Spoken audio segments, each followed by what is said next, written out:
Oke, salam sejahtera untuk teman-teman semua. Kembali lagi di Webhouse Video Tutorial. Kali ini kita akan coba membahas tentang Python. Jadi di video ini saya akan coba mengenalkan kepada teman-teman tentang Python. Apa sih Python gitu kan? Nah, karena Python ini lagi booming gitu kan ya. Jadi Python ini bahasa pemrograman, bisa dibilang jalannya di backend ya. Dia bisa menggantikan PHP, JS, Node.js gitu ya. Nah, jadi Python ini juga bagus untuk machine learning. Makanya Python ini lagi booming sekarang, banyak yang nyari gitu. Oke. Nah, kalau kita mau belajar Python, yang teman-teman harus lakukan adalah download dulu ya, di sini alamatnya. Lalu kita download yang Python 3.11.2. Oke.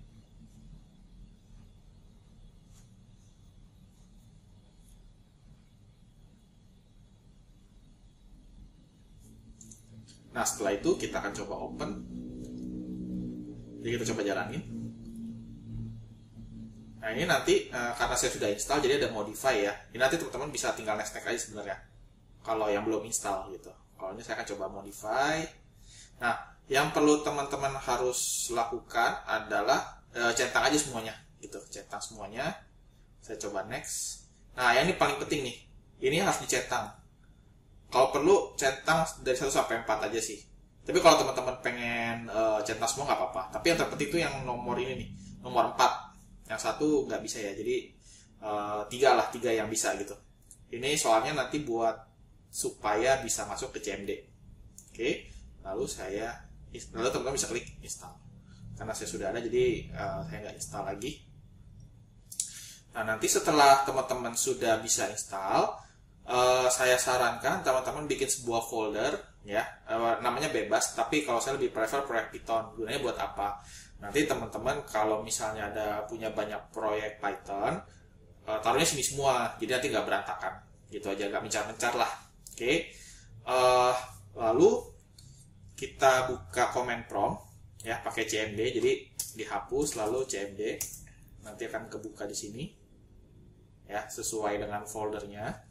Lalu kita bisa ketik ini Python strip version. Ini artinya kita buat ngecek versi berapa yang sudah terinstall gitu. Sekaligus kita mengecek juga sudah install atau belum.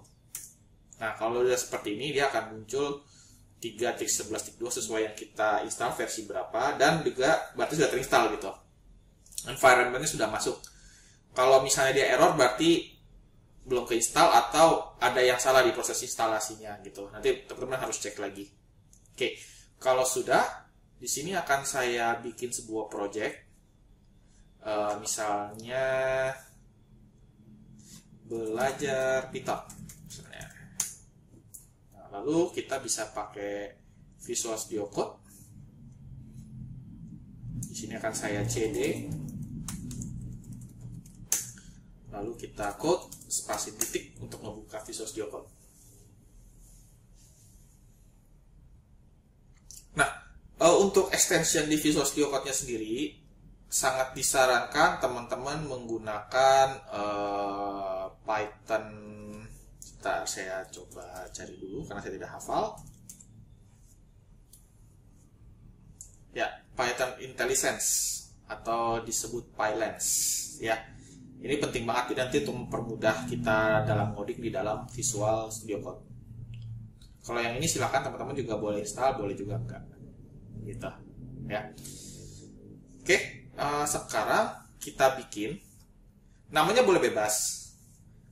Cuman biasanya kalau saya kan biasa di web ya, teman-teman bisa index.py gitu, atau kalau yang non web biasanya main.py gitu. Jadi kalau biasa main di Java atau di mana gitu, jadi tergantung, namanya boleh bebas. Intinya coba teman-teman bikin penamaan yang menggambarkan ini file yang pertama kali dibuka, ini file utamanya gitu loh, karena kan nanti bisa banyak file. Oke. Ekstensinya sendiri dia .py gitu aja.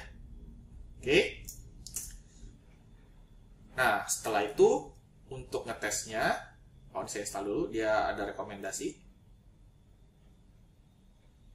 Oh, ternyata saya belum install ya. Oke. Setelah itu kita bisa ketik print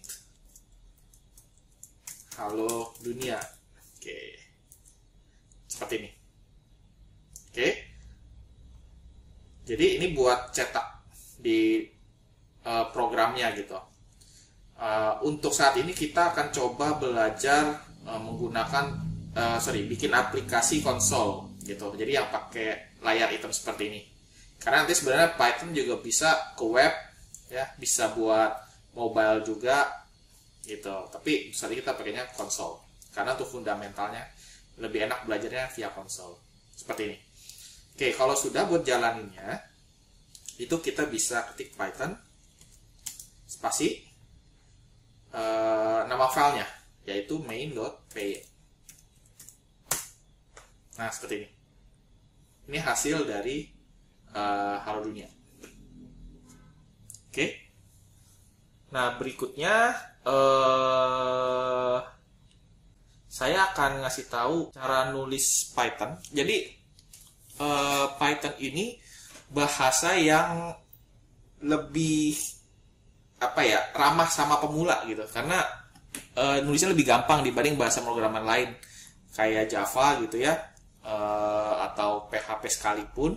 Ini lebih mudah aja ya. Jadi misalnya nih, kalau misalnya mau variabel, nah nggak harus kalau di C atau di Java itu kan kita mesti string nama sama dengan budi gitu kan ya. Jadi harus dideklarasi tipe datanya. Kalau di Python enggak, JavaScript juga enggak. Kalau PHP pakai dolar gitu. Nah, kalau di Python sama kayak JavaScript sih lebih tepatnya. Seperti ini. Nah, setelah itu untuk mencetaknya kita bisa dunianya saya hapus. Teman-teman bisa milih. Kalau yang sudah terbiasa Java atau JavaScript bisa seperti ini. Saya akan coba running lagi. Oke. Nah, setelah itu kalau teman-teman mau yang lebih enak, nanti kan ini kan masih pendek ya, jadi nggak masalah lah. Tapi kalau nanti bakalan panjang, sebaiknya teman-teman pakai cara yang ini, pakai F. Jadi F ini format gitu ya. Nah, namanya ini saya akan pindahkan di sini. Jadi di sini kita kasih kurung.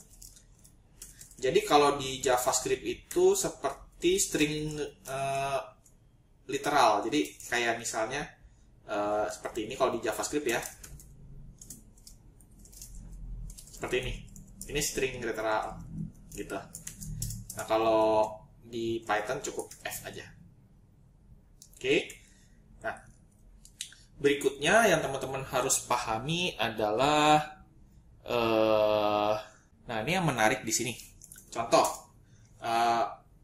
teman-teman harus paham dulu bahwa di Python ini uniknya tidak pakai kurung kurawal untuk blocking gitu ya. Jadi agak sedikit unik di sini. Jadi misalnya contoh nih, if nama sama dengan Budi. Nah, dia pakainya tanda titik 2 begini. Nah, kalau di JavaScript kan atau di bahasa lain kan begini ya. Tapi kalau di Python tidak begini. Dia pakainya titik 2. Lalu untuk menandakan bahwa kita dalam if, blok if. Oh, sekedar informasi, kalau di di Python namanya bukan blok, namanya suite gitu. Tapi sebenarnya kita mau bilang blok juga nggak masalah sih. Oke. Jadi perhatikan tabnya. Di sini kalau tabnya salah, itu bisa error. Misalnya kita akan print kamu Budi. Oke, kita mainkan lagi. Nah, muncul ya. Tapi kalau misalnya saya begini, nah error. Jadi untuk teman-teman yang biasa barbar gitu dalam ngoding ya, coba perhatikan lagi indentasinya kalau di Python. Wajib ya, hati-hati. Dia indentasinya sensitif banget. Oke, kurang lebih seperti ini. Untuk if-nya sendiri, teman-teman bisa pakai kurung atau nggak pakai kurung sama aja. Seperti juga jalan. Itulah sebabnya kenapa Python ini ramah sama pemula ya, jadi nggak begitu memusingkan. Lalu untuk komentar, teman-teman bisa pakai seperti ini. Ini komentar, jadi artinya komentar itu yang nggak bakal dijalanin di program ya. Ini berguna buat catatan atau buat dokumentasi gitu, pakai pagar. Sayangnya dia tidak ada komentar lebih dari 1 baris, itu nggak ada. Jadi teman-teman harus caranya begini kalau mau cari cepatnya. Misalnya saya punya komentar banyak nih, gitu ya. Seperti ini, teman-teman blok aja. Lalu di Visual Studio Code teman-teman bisa pakai shortcut Ctrl dan garis miring atau slash seperti ini. Jadi tetap dia itu hanya bisa yang 1 baris aja sebenarnya, gitu. Tapi cara cepatnya ya seperti tadi. Kalau mau lebih dari 1 baris, itu aja sih sebenarnya. Oke, jadi itu saja yang bisa saya sampaikan untuk video kali ini. Semoga bisa bermanfaat untuk teman-teman semua. Demikian, terima kasih.